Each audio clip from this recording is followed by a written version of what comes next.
Vasu sweet எடுத்துக்க. இந்தா. முதல்ல திவ்யா அக்காவுக்கு கொடு மாமா. அக்கா தான் ஸ்வீட் சாப்பிட்றதுக்கு ரொம்ப ஆசைப்படும்.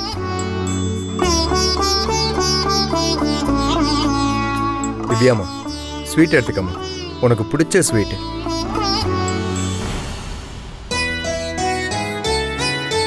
திவ்யா நல்லா இருக்கும்போது எதை கொடுத்தாலும் எனக்கு வேணும் வேணும்னு ஆசைப்பட்டு வாங்கி வாங்கி சாப்பிடும்.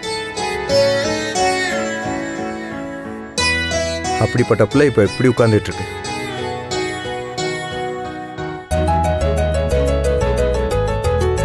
இந்தாமா.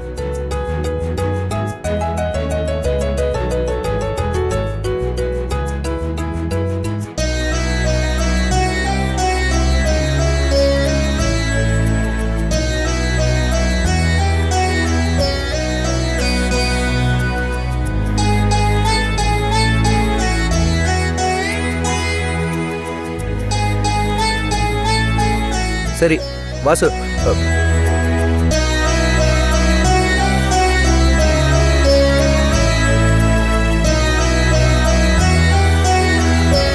இந்தா எல்லாரும் உள்ள போய் சாப்பிடுங்க. சரி மாமா. மாமா நாங்க ஊருக்கு கிளம்புறோம், நேரம் ஆயிடுச்சு. நீ போய் கை காலை கழுவிட்டு வா, சாப்பாடு எடுத்து வைக்கிறேன். நான் சாப்பிட்டுக்கிறேன். முதல்ல எல்லாரும் உள்ள போய் இந்த துணியெல்லாம் சரியா இருக்கான்னு போட்டு பாருங்க. போங்க மா, திவ்யா கூட்டு போமா. சரி சரி மாமா. போ.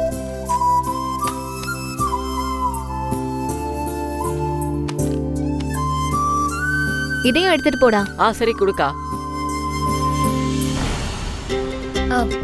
சார்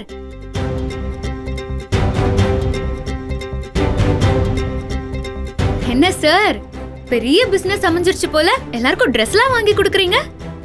சரி, எனக்கு எதுவும் புது ட்ரெஸ் வாங்கலையா? ஏய், என்ன நக்கல் பண்றியா? உனக்கு எதுக்கு நான் ட்ரெஸ் வாங்கி தரணும்? ஏன் வாங்கி கொடுத்தா என்ன? நான் உங்க பொண்டாட்டி தானே. அடிங்க அடிச்சு நான் பாத்துக்க.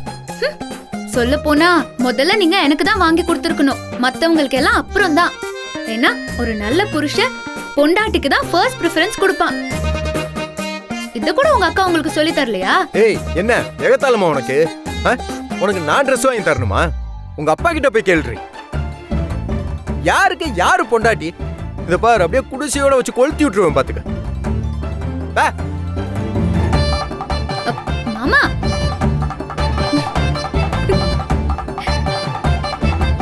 பரவாயில்லையே, முத்து இன்னைக்கு ஒரே நாள்ல அந்த காட்டியானோன்னு எல்லாம் அரேஞ்ச் பண்ணிட்டானே. எத்தனை மூட்டை ரெடி பண்ணிருப்பான்? அந்த மூட்டை எல்லாம் இப்ப குடவுன்ல தானே இருக்கும். போய் ஒரு எட்டு பாத்துட்டு வந்துருவோம்.